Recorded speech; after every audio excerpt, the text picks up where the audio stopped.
स्वागत है दोस्तों हमारे यूट्यूब चैनल इलेक्ट्रिकल स्किल में। दोस्तों आज की इस वीडियो में हम जानने वाले हैं आरसीसीबी के बारे में कि आरसीसीबी क्या होता है, इसका इस्तेमाल क्यों किया जाता है और ये कैसे काम करता है। तो चलिए दोस्तों आज की वीडियो शुरू किया जाए। सबसे पहले दोस्तों हम ये समझ लेते हैं कि आरसीसीबी का फुल फॉर्म क्या होता है। आरसीसीबी का full form रेजुअल current circuit breaker होता है। यूके और कनाडा में इसे आरसीडी बोला जाता है, यानी रेजुअल करंट डिवाइस बोला जाता है। अगर आरसीबी की और एमसीबी की डिफरेंस देखा जाए तो आरसीबी का जो अब हम यूज करते हैं इसका इस्तेमाल ह्यूमन सेफ्टी के लिए किया जाता है। आरसीसीबी हमें लीकेज करंट, अर्थ फॉल्ट प्रोटेक्शन प्रोवाइड करता है, जबकि हम एमसीबी यूज करते हैं और डिवाइस के सेफ्टी के लिए करते हैं। जो एमसीबी होता है वो हमें ओवरलोड प्रोटेक्शन प्रोवाइड करता है और शॉर्ट सर्किट प्रोटेक्शन प्रोवाइड करता है। आरसीसीबी हमें सिंगल पोल और टीपीएन यानी 4 पोल का मिलता है। इसमें एक प्रेस बटन भी रहता है जिसके हेल्प से आप सप्लाई दे करके और प्रेस बटन ऑन करेंगे तो पावर सप्लाई ट्रिप हो जाएगा। अगर पावर सप्लाई देने के बाद बटन को प्रेस करने के बाद पावर सप्लाई ट्रिप हो जाता है तो इसका मतलब दोस्त जो आरसीसीबी है वह सही से काम कर रहा है। अगर आरसीसीबी की वर्किंग की बात की जाए तो इनकमिंग करंट और आउटगोइंग करंट में अगर गैप होता है, सपोज दैट हमने जो है 30 मिली एम्पियर का आरसीसीबी लगाया है और कोई डिवाइस से कनेक्ट है, तो अगर 5 मिली एम्पियर करंट जो है उस डिवाइस में जाता है और डिवाइस से फिर न्यूट्रल से घूम करके फिर जो है लौट कर आता है, अगर रिटर्निंग करंट में अगर 30 मिली एम्पियर से ज़्यादा करंट कम फ्लो करेगा उस कंडीशन में पावर सप्लाई को ट्रिप कर देता है। यानी जितना अमाउंट में करंट गया उतना अमाउंट में करंट हमारा रिटर्न होना चाहिए। अगर 30 मिली एम्पियर का आरसीसीबी है तो उस 5 एम्पियर करंट में से 30 मिली एम्पियर से ज़्यादा करंट जो है अगर रुक गया उस कंडीशन में पावर सप्लाई ट्रिप हो जाता है। यानी आरसीसीबी जो होता है वो पावर सप्लाई को ट्रिप कर देता है।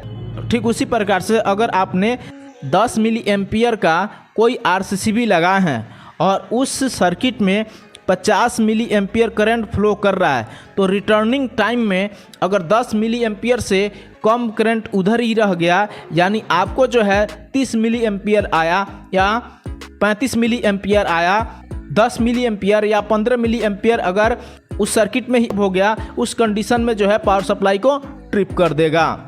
तो दोस्त बेसिकली इसका मतलब यह है कि जितने अमाउंट में करंट इंटर करना चाहिए उतने अमाउंट में ही करंट आउट होना चाहिए। अगर इन दोनों के बीच का गैप जो है 30 मिली एम्पियर का होगा या 30 मिली एम्पियर से ज़्यादा होगा और आप वहां पर आरसीसीबी 30 मिली एम्पियर का लगाए हैं तो पावर सप्लाई को ट्रिप करेगा। ठीक उसी प्रकार से 10 मिली एम्पियर का आरसीसीबी है तो इनकमिंग करंट और आउटगोइंग करंट में अगर गैप 10 मिली एम्पियर से ज़्यादा होगा तब आरसीसीबी आपका ट्रिप करेगा। और दोस्त इसकी रेटेड बात की जाए तो ये जो है 16 एम्पियर का मिलता है, 25 एम्पियर, 32, 40, 63, 100 एम्पियर तक का भी मिलता है।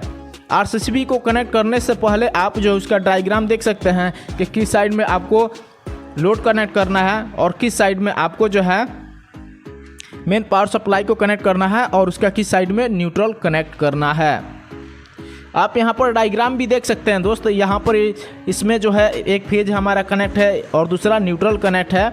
यहाँ पर प्राइमरी वाइंडिंग है और नीचे साइड में सेकेंडरी वाइंडिंग है। जितना अमाउंट में करंट फेज में इंटर कर रहा है उतना ही अमाउंट में न्यूट्रल से जो है करंट आउट कर रहा है।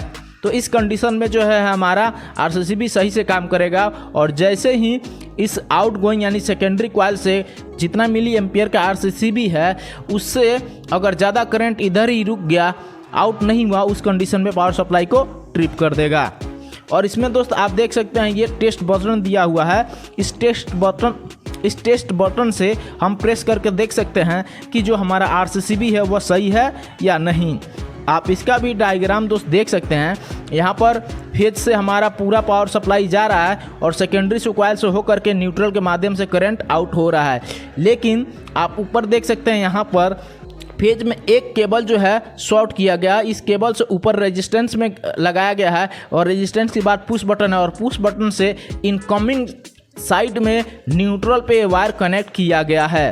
यानी कहा जाए रेजिस्टेंस को लगा करके और आउटगोइंग करंट को डायरेक्ट जो है इनकमिंग न्यूट्रल है वहाँ पे शॉर्ट किया गया है। जैसे ही इस बटन को प्रेस करते हैं तो आउटगोइंग का जो करंट है वो डायरेक्ट जो है इनकमिंग वाले करंट से निकल जाता है और यहाँ पर इसके सेकेंडरी कॉइल से कोई भी करंट फ्लो नहीं होता है, इसलिए उस कंडीशन में पावर सप्लाई को ट्रिप कर देता है। तो दोस्तों मैं आशा करता हूँ कि इस वीडियो से आपको जो है RCCB के बारे में कुछ जानकारी ज़रूर मिली होगी। तो वीडियो कैसी लगी कमेंट करके ज़रूर बताइएगा। अगर वीडियो कहीं भी अच्छी लगी हो तो प्लीज़ आप हमारे चैनल को ज़रूर सब्सक्राइब कीजिए और अपने दोस्तों को ज़रूर शेयर कीजिए। तो आज के लिए इतना ही। Thank you for watching.